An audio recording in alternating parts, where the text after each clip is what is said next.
এই 15.5 বছর দেখেছিলাম এক স্টাইলে, এখন চলছে আর এক স্টাইলে। যারাই করছেন আপনি কিন্তু থামেন। আপনি খোঁজ রাখেন কিছু, গোয়েন্দা বিভাগের খোঁজ রাখেন। তারা কিন্তু নখদর্পণে রেখেছে কোথায় কি করছেন। আজকে ও ঘাটের পাহারাদার নিতে গিয়ে সিএনজি স্ট্যান্ডের এই যে পাশের জেলা ব্রাহ্মণবাড়িয়ায় আপনার 2 দল মারামারি করে 10 জনা হতো, আর 2 জনের চোখ হারিয়ে গেছে। আপনি কি শুরু করেছেন? সব জায়গায় চলছে ফকিরের কাছ থেকে চাঁদা নেন। আপনি মানুষ ভিক্ষা করতে পারেন না? ফকির ভিক্ষা করে নিয়ে আসে, সেখানেও চাঁদা চান। সব কিন্তু ওরা একেবারে ক্যামেরা আকারে দেখছে, সারা বাংলাদেশটা দেখতে চাচ্ছে যে আগস্টের 5 তারিখের পর থেকে এই কয় মাসে কে কি করছে।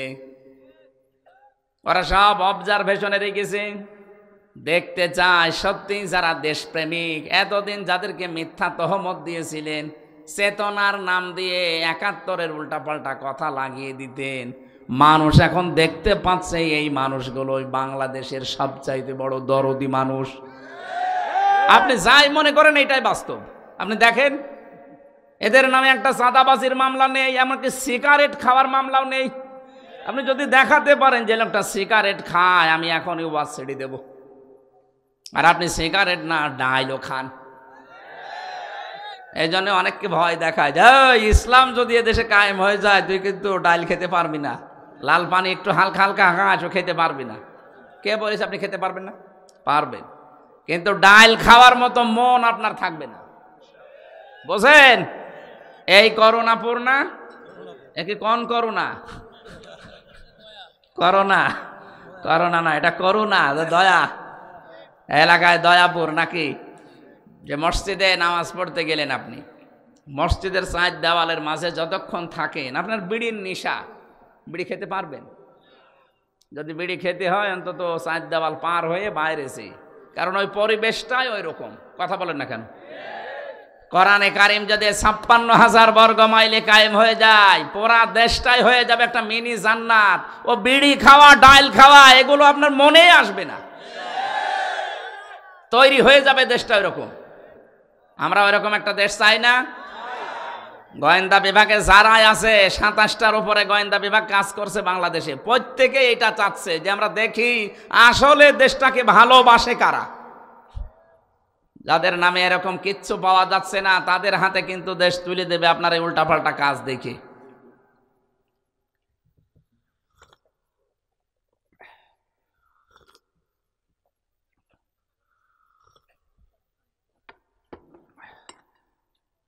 এই জন্য আজকের সকালের বক্তব্য দেখেছেন না, লন্ডন থেকে ভিডিও বার্তা পাঠাচ্ছে যে থামেন আপনারা, আপনার জন্য একটা বদনাম হয়ে যাচ্ছে। গাইবান্ধায় ডিসির কাছে কি জজের কাছে 50 লাখ টাকা দাবি করেছেন আপনি। আপনি মানুষ, মানে বাস্তবতা কিছু বোঝেন না, আন্দাজে যেখানে সেখানে হাত দিতে যান।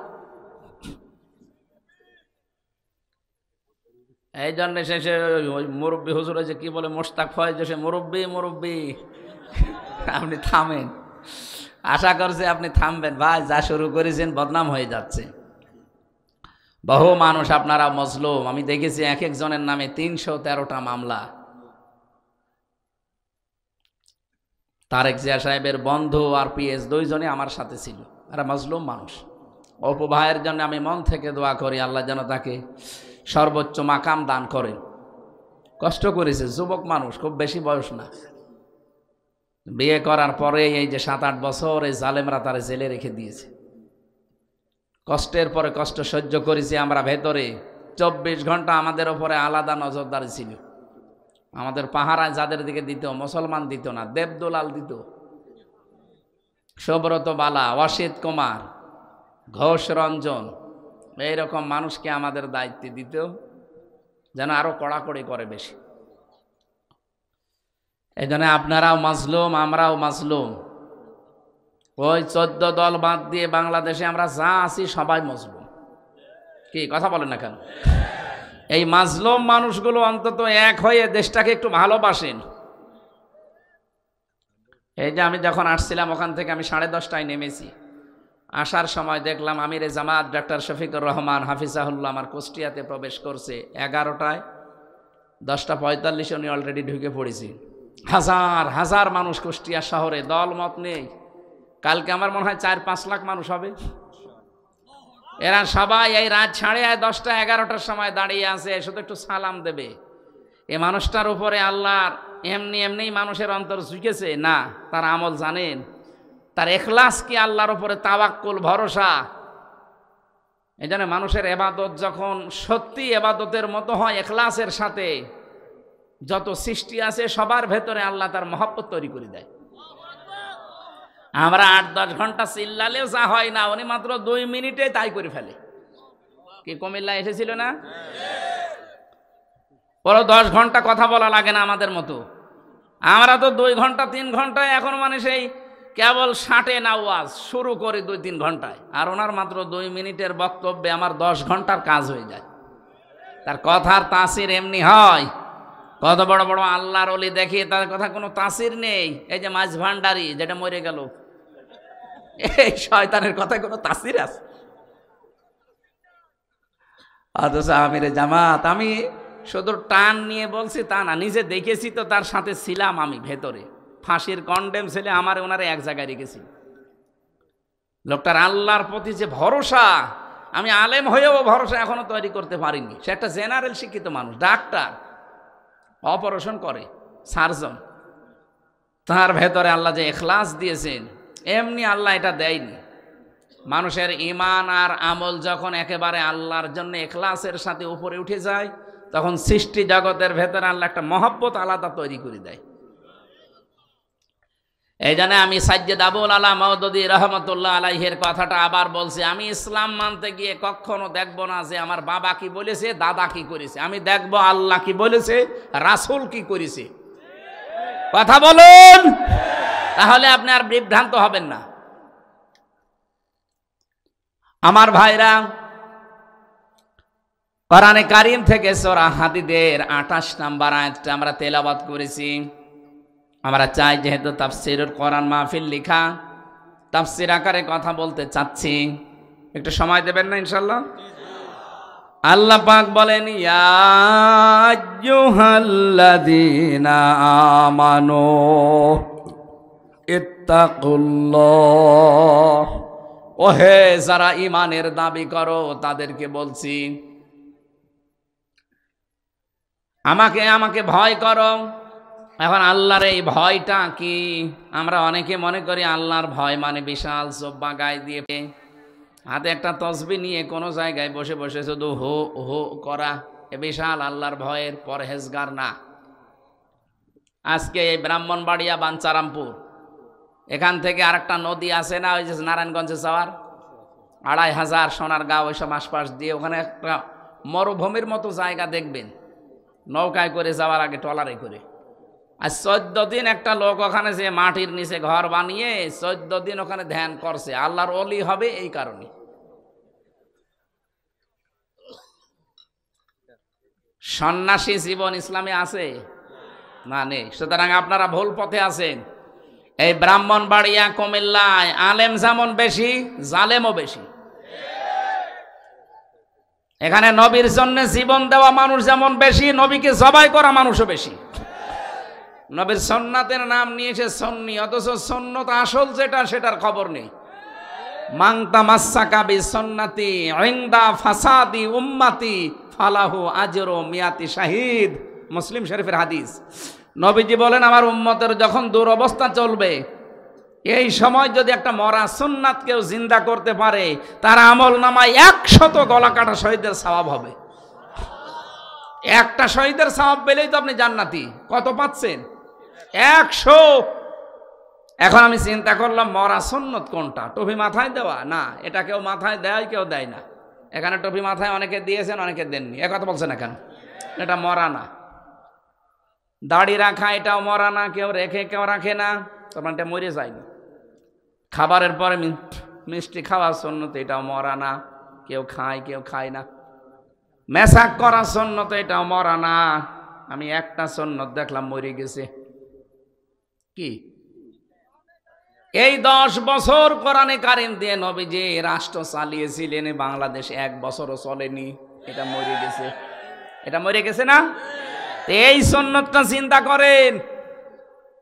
এ সুন্নত চিন্তা করার জন্য যদি আপনি দল করেন, মিছিল করেন, মিটিং করেন, ভোট দিন, যাই করবেন, যদি সুন্নতটা কায়েম হয়ে যায় তো ভালো, না হলেও আপনার অসুবিধা নেই, আপনি বেতন পেয়ে যাবেন। কারণ আপনি তো কোরআনের মালিক না, এ জমিনেরও মালিক না। মালিক আমরা কামলা, আমরা খাদেম, আমরা লেবার, মুনিশ, জন, পাট যাই বলেন, আমরা শুধু কাজ করবো এই জমিনে। হলে ভালো, না হলে আমাদের কোনো লস নেই। জীবনের শেষ দিন যেদিন আমার একেবারে ওয়াবুদ রব্বাকা হাত্তা ইয়াতিয়াকাল ইয়াকিন, তোমরা ইবাদত করো ওই দিন পর্যন্ত যতদিন ইয়াকিন না আসে। ইয়াকিন মানে মৃত্যু, মরণের এই দিন যখন বিছানায় আছাড় খেয়ে পড়বেন, ওই সময় দেখতে পাবেন ফেরেশতা আপনার সামনে জান্নাত হযরতে আসিয়ার মতো তুলে ধরেছে। আমাদের 100% বিশ্বাস আছে সূরা তাহরিমের আয়াতের উপরে, হযরতে আসিয়া ঈমানের পরীক্ষা দিয়ে যদি জান্নাত দেখতে পান, এই 15টা বছর যারা ঈমানের উপরে টিকে থাকতে গিয়ে অনেক কিছু হারিয়েছেন। নবীজি কিন্তু 10-13 বছর মার খেয়েছিলেন, 10 বছর রাষ্ট্র চালিয়েছিলেন। কথা বলেন না কেন? আর আমরা অলরেডি 15 বছর মার খেয়ে ফেলেছি, এখন 10 বছর ইনশাল্লাহ কোরআন দিয়ে রাষ্ট্র চলবে। এই মরা সুন্নাতটা যদি দেশে জিন্দা হয়ে যায়, আর হবে আমি দেখতে পাচ্ছি।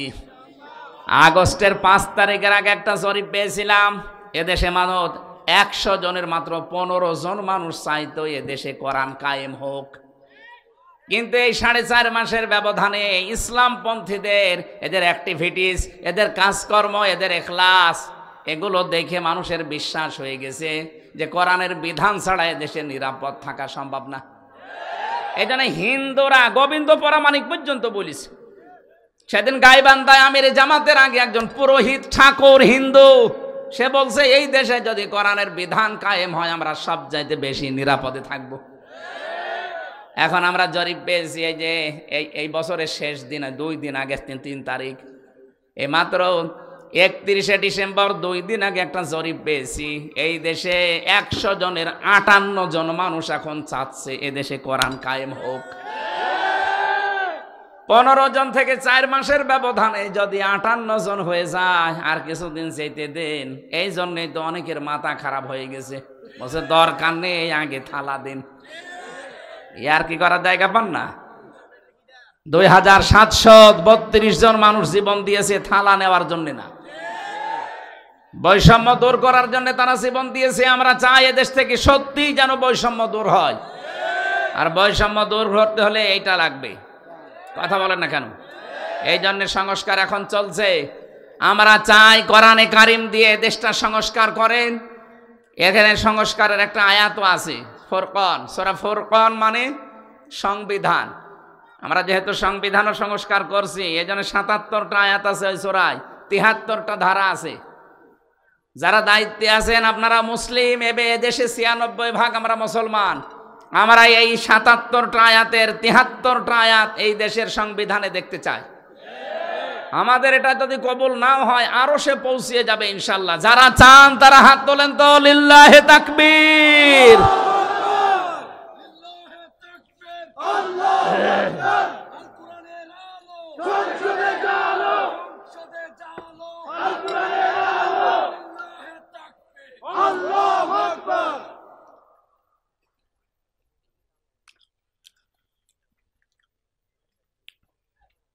আলহামদুলিল্লাহ ভাই, এটা যদি ডক্টর ইউনূস পর্যন্ত নাও যায় অসুবিধা নেই, আরো সে চলে গেছে। কিয়ামতের দিন বলতে পারবো আল্লাহ আমি কিন্তু তোমার কোরআনের এই সংবিধানের পক্ষে ছিলাম, কায়েম হতে পারেনি, এটা আমার দোষ না।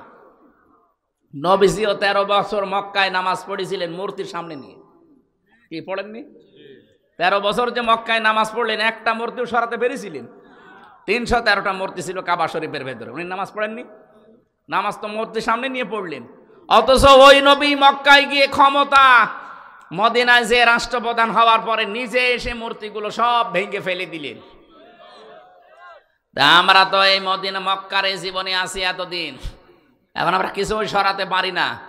অন্তত সময় যখন আসতেছে এদেশে যদি কোরআনে কারিমের বিধান আমরা কায়েম করতে পারি, আল্লাহ বিরোধী যত কাজ আছে, মানবতা বিরোধী যত কাজ আছে, সবগুলো 100% বন্ধ হবে ইনশাআল্লাহ। এটা যে পারবে এদেশে যারা একামতে দিনের দায়িত্বে আছে তার প্রধান প্রমাণ দুর্নীতি করে না, দুর্নীতি করতে দেয় না। মাওলানা মতিয়ার রহমান নিজামী 4 আনাও পায়নি, 5টা বছর চালিয়েছে, 4 আনা পায়নি। আপনি কি মনে করেন আপনি আল্লাহর ওলি দেখার জন্য চলে যাচ্ছেন সিলেটে, আল্লাহর ওলি দেখার জন্য চলে যাচ্ছেন বরিশালে? কিসের ওলি? এগুলো তো টাটকা ওলি। অর্থনৈতিক জীবনে এত ক্লিয়ার থাকা মানুষ বাংলার ইতিহাসে নেই। কত বড় বড় পীরকে দেখেছি বস্তা বস্তা খালি ধরে রাখে, মুসাফা করার টাকা নেই। আর তাদের এই 2টা মন্ত্রণালয় চালিয়েছে 2 জন, মুজাহিদ সাহেব, নিজামী সাহেব। 1টা টাকা না, 4 আনাও এদিক ওদিকে পায়নি, আরো মন্ত্রণালয় চালিয়ে টাকা ফেরত দিয়েছে। বাংলাদেশের ইতিহাসে এইটা আজও ঘটেনি। আর যারা এখন দায়িত্বে ছিল এরা টাকা ফেরত দিয়েছে। প্রতি বছরে 42,000 কোটি টাকা করে পাচার করেছে। আমি কয়েকদিন আগেও ছিলাম মালয়েশিয়া, সিঙ্গাপুর, ওখানে সাহেবপাড়া বানিয়েছে। বেগমপাড়া তো সে কানাডায়, আর এখানে বানিয়েছে সাহেবপাড়া। তালা লাগানো, থাকে না শয়তানরা, ভয় করে, সব হোটেলে উঠেছে। মালয়েশিয়া এক হোটেলে গোয়েন্দা বিভাগের একজন আমাকে ডাক দিলেন, উনি বাংলাদেশের দায়িত্বে ছিলেন, এখন ওখানে আছে। চা নাস্তা করছি, নিচে নামলাম, দেখে তো শয়তান বসে আছে। কি দাদা এখানে? হুজুর আমরা আগেই পালিয়েছি। কেন আপনার সে সাহেব পাড়ায় থাকবেন না? হ্যাঁ, ওখানে যে মায়ের খাবো। এদেশে বহু বাঙালি আছে, যদি দেখতে পাই পিটিয়ে লাশ বানিয়ে ফেলবে। কি করলেন আপনি টাকাগুলো ওখানে নিয়ে? ওইগুলো যদি বাংলাদেশে 36 লাখ যুবক এখন বেকার, এদের কর্মসংস্থান তৈরি করে দিতে পারতেন। আপনি ইসলামের হাতে দেশটা তুলে দেন, 10 বছর একটা মানুষ যদি বেকার থাকে আমি এই দেশ থেকে চলে যাব, দেন। তারা এমনি লক্ষ লক্ষ মানুষের কর্মসংস্থান তৈরি করে ফেলেছে অলরেডি। ইসলামী ব্যাংক দিয়ে, ইসলামী ব্যাংক হাসপাতাল দিয়ে, ইবনে সিনা দিয়ে, আরো হাজারো প্রতিষ্ঠান, বিশ্ববিদ্যালয়গুলো বানিয়ে কত রকমের কর্মসংস্থান মানুষের তৈরি করে দিয়েছে। কিছু হাতে নেই, তাই আপনি হাতে দিয়ে দেন। এই 42,000 কোটি টাকা যদি পাচার বন্ধ হয় প্রতি বছরে বছরে, দেশটা এমনি দাঁড়িয়ে যাবে। আর আমরা এটা চাই, কথা বলেন ঠিক কিনা? আমি আবার রিপিট করছি আমিরে জামাতের কথাটা, খুব ভালো লেগেছে যে আমরা যদি সত্যি ইসলামকে দেশে আনতে পারি, প্রথম দিন আমরা এদেশে আইন পাশ করে বন্ধ করব চাঁদাবাজি। এটা যে কি মারাত্মক আকার ধারণ করেছে সারা দেশে, প্রত্যেক জায়গায় চলছে এখন। এটা সর্বপ্রথম বন্ধ হবে। আর মানুষও এখন আস্থা পাচ্ছে না, ইসলাম আসলে এটা বন্ধ করা সম্ভব। আমরা আপনাদেরকে দেখাবো কোরআন দিয়ে ইনশাআল্লাহ।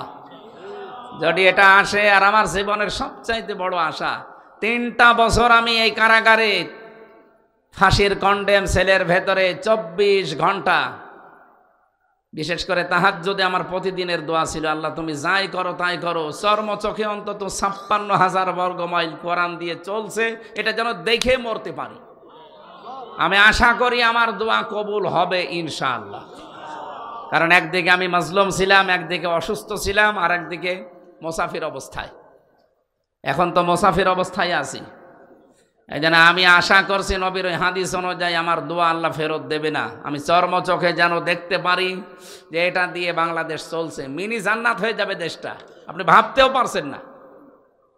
মরা সুন্নাত তাহলে কোনটা আপনি কি বুঝেছেন?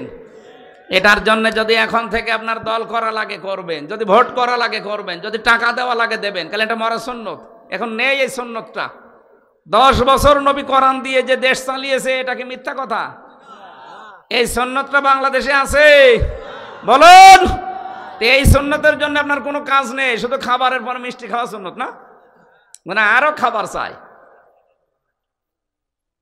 অথচ রাসূলুল্লাহর প্রতি যদি কেউ ঈমান এনে এই কাজটা করতে পারে, ইউতিকুম কিফলাইনি মির রাহমাতিহি, আল্লাহ তার জন্য ডবল রহমত রেখেছেন। সুবহানাল্লাহ বলতে পারেন না? আমরা রাসূলের উপরে ঈমান আনো, এই কথা শুনলেই মনে করি রাসূল একজন আছে। আরে ভাই, ও কথা তো আমিও জানি।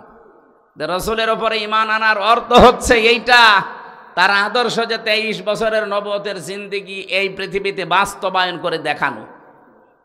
আপনার কুমিল্লা ব্রাহ্মণবাড়িয়ায় যেহেতু নবীর আশেকের নাম বেশি পাওয়া যায়, এদেরকে গরম সন্নি, মিঠা সন্নি, ঠান্ডা সন্নি, যাই নাম নিয়েছেন আপনি। মিলাদ পড়েন, 63 দিন ধরে মিলাদ পড়েন। মিলাদ মানে জন্ম, মিলাদ মানে কি? জন্ম হতে 63 দিন লাগে? কিসের মিলাদ পড়েন আপনি? অথচ নবীজির জন্মের দিন যা ঘটেছে আপনি তো সেটাও করতে পারেননি।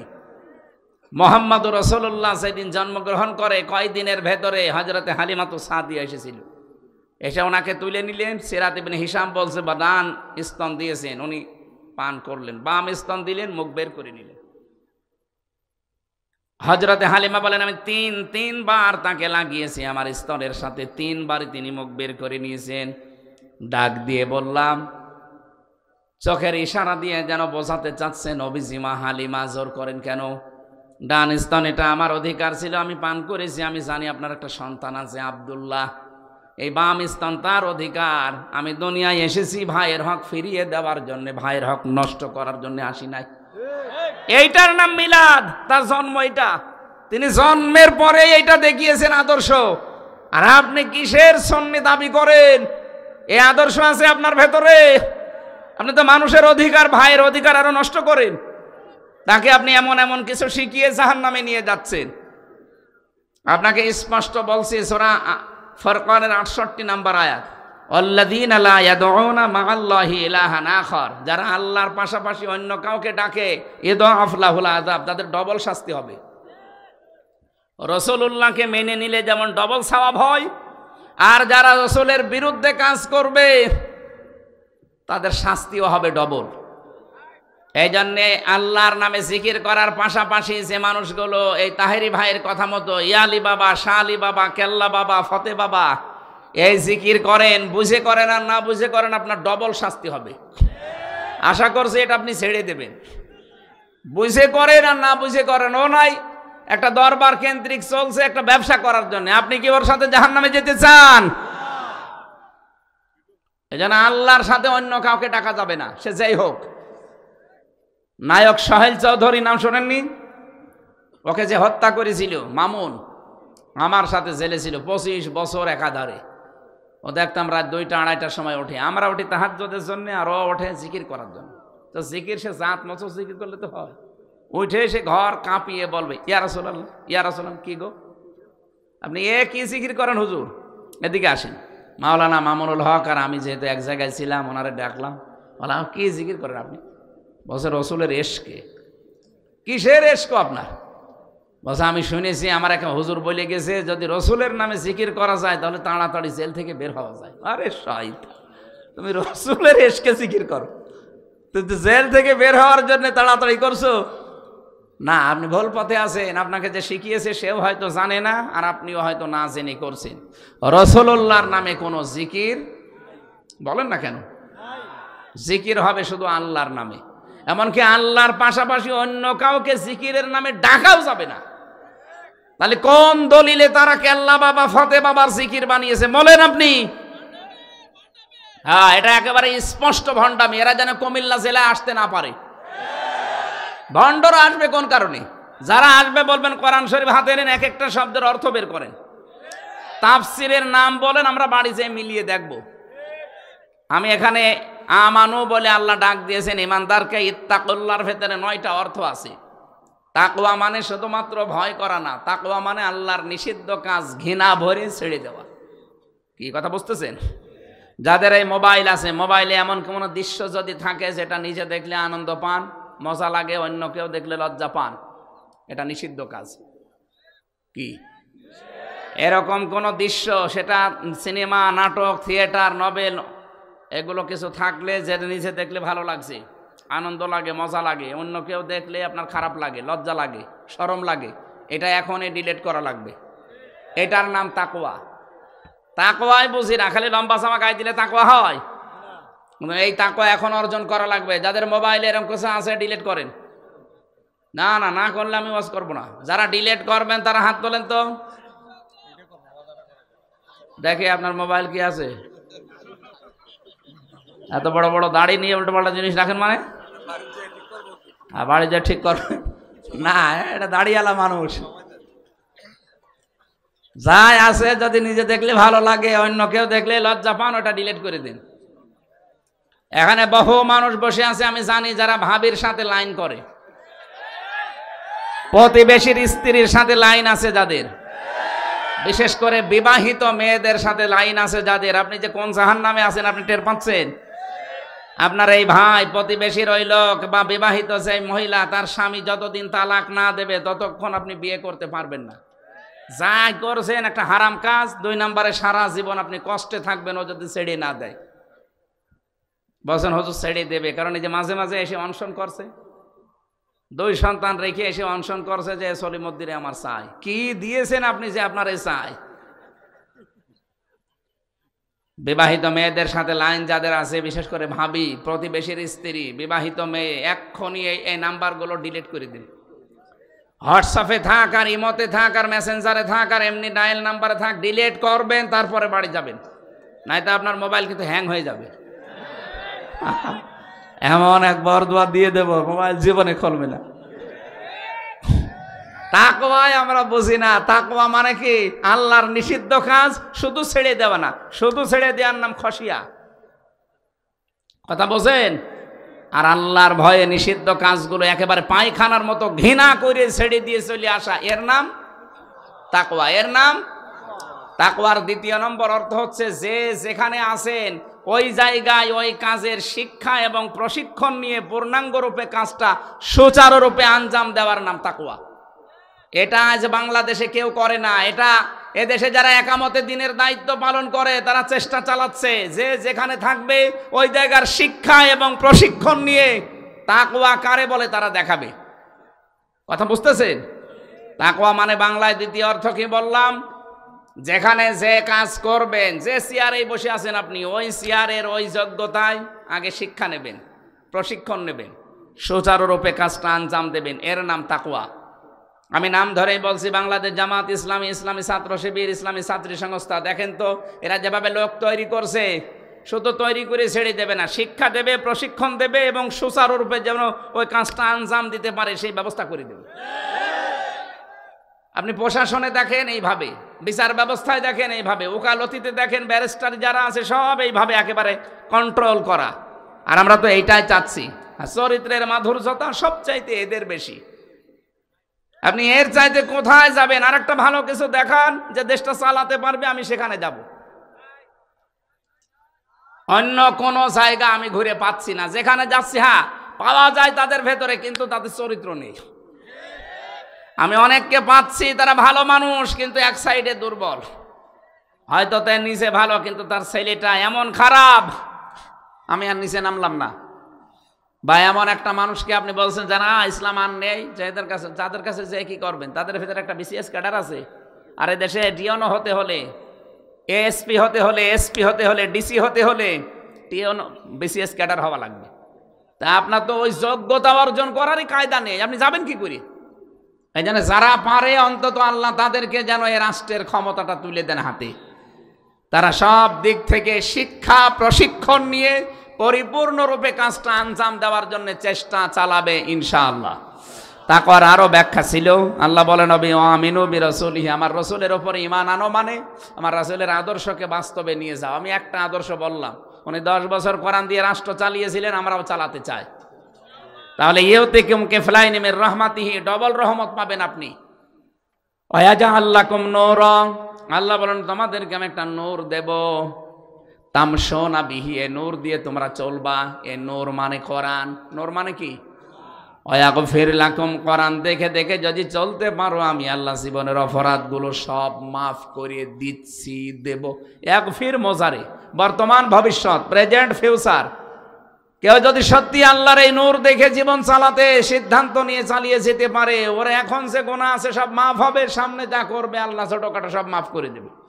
আর বড় গোনাগুলো তাওবার দ্বারা মাফ করিয়ে আমার আল্লাহ আল্লাহু গফুরুর রহিম, উনি 2টা নাম নিয়েছেন, একটা গফুর আর একটা রহিম। কিয়ামতে আল্লাহ কাউকে যদি মাফ করতে চান ওই মানুষটাকে সবার সামনে নেবে না, আলাদাভাবে এক জায়গায় নিয়ে পর্দা দিয়ে ঘিরে ফেলবে, ডাক দিয়ে বলবে আল্লাহর বান্দা আমি তোমার সামনে এই কাজ করেছিলে। ও তো লাজবাব, কারণ জানবে যে আমার সব আল্লাহর নখদর্পণে। মাথা নিচু করে বলবে আল্লাহ আমার ভুল হয়ে গেছে, আল্লাহ বলেন ঠিক আছে, যা তোরে আমি মাফ করে দিলাম, কাউকে জানাবি না, গোপনে জান্নাতে চলি যা। জীবিত মানুষ। আল্লাহ বলেন হাদা বায়ানুল লিন্নাস, এই যে বর্ণনা, লিন্নাস লাম শব্দটা 19টা অর্থে বা 13টা অর্থে আসে। জীবিত মানুষদের জন্য লাম ব্যবহার করা হয় আরবি গ্রামার অনুযায়ী। কোরআন শরীফ তো জীবিত মানুষদের জন্য। কোরআনে কারিম যারা জীবিত মানুষ আমল করবে, এরা যদি আপনার সন্তান হয়, আহাল পরিবার হয়, এরা দোয়া করলেও ওইটা আপনার কবরে যাবে। তাছাড়া আপনি মরে গেছেন, আপনার পাশে বসে কোরআন শরীফ পড়লাম, ওটাই সেরকম লাভ হয় না, আরও আপনার আযাব বাড়বে যদি কোরআনের ওপর আপনার জীবন জিন্দেগি না চলে।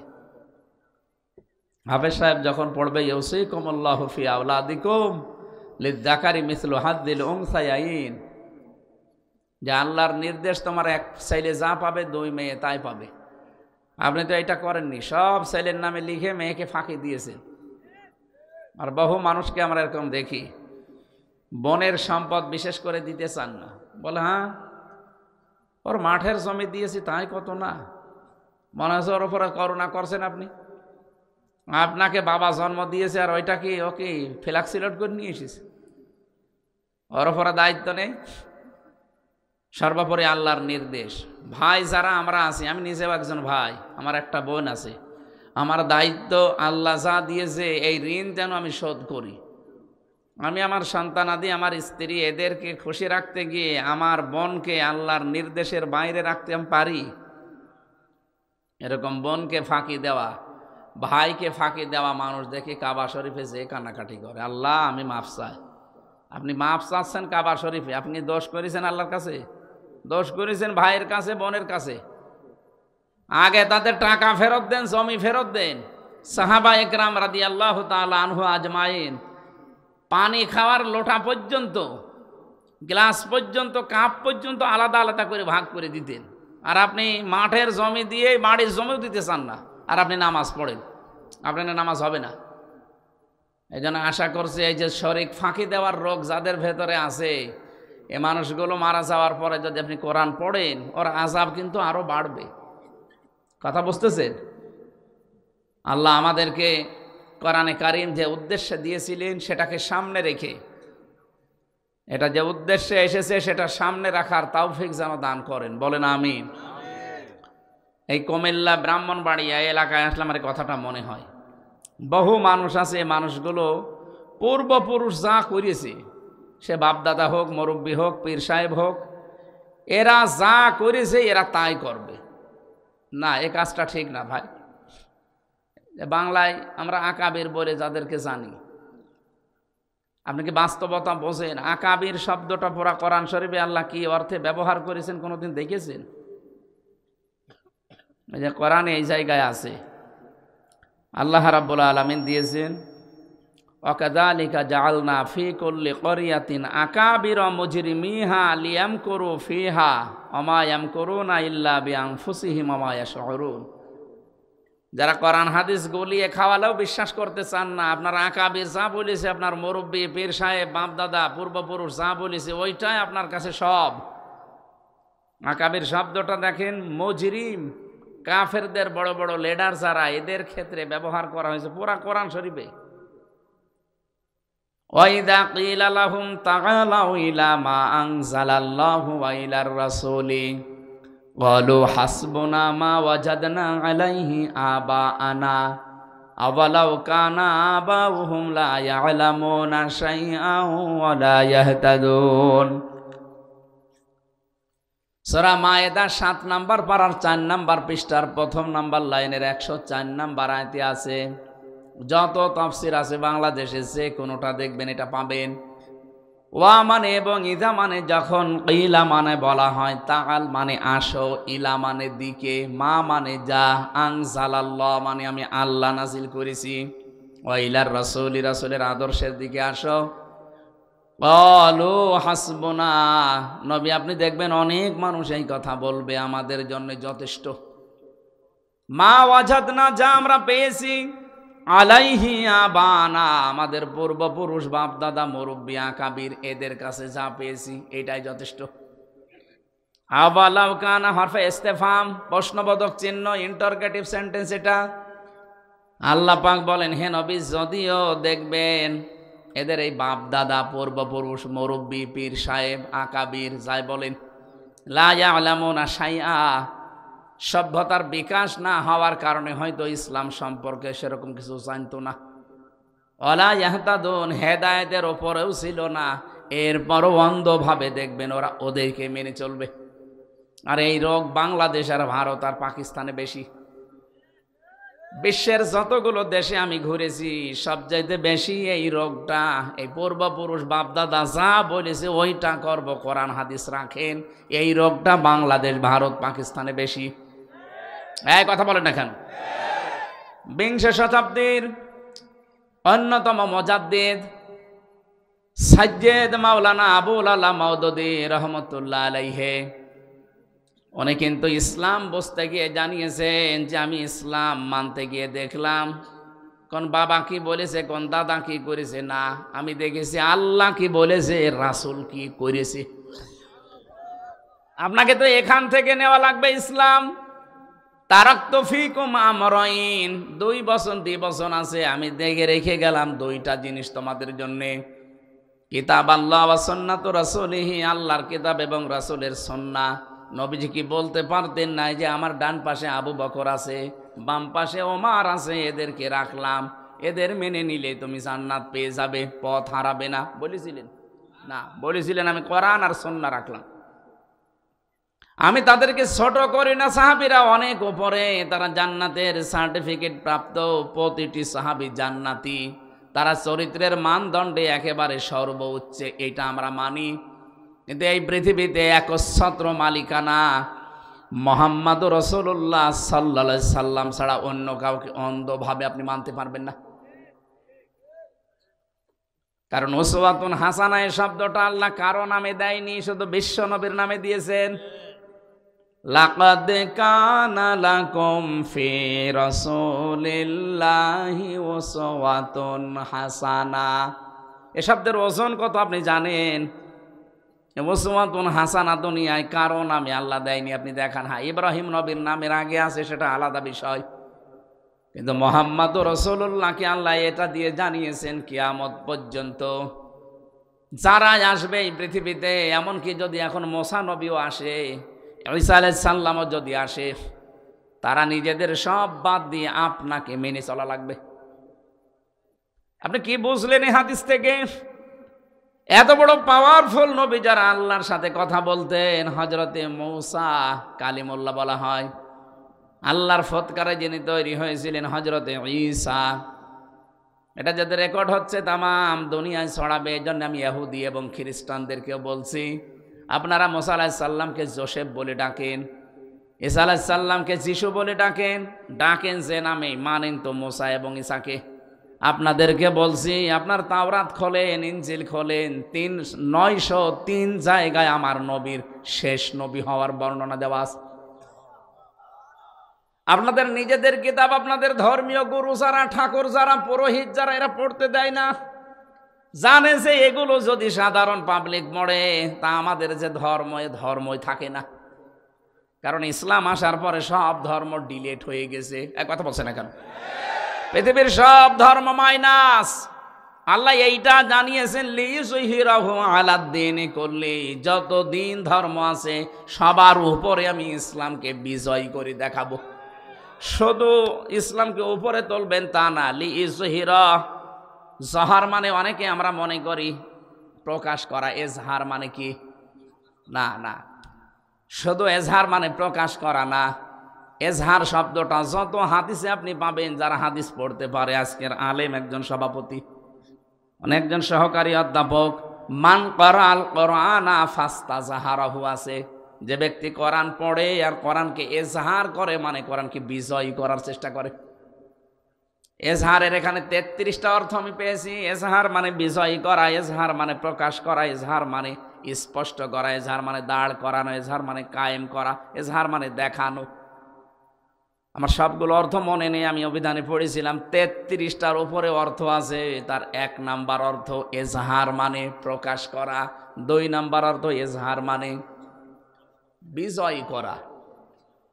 কোরআনে কারিমটা আজকে আমাদের দেশে বিজয় নেই, এই জন্য আমরা এই 54 বছর হালালকে হালাল হারামকে হারাম জেনে মানতেও পারি না, ছাড়তেও পারি না।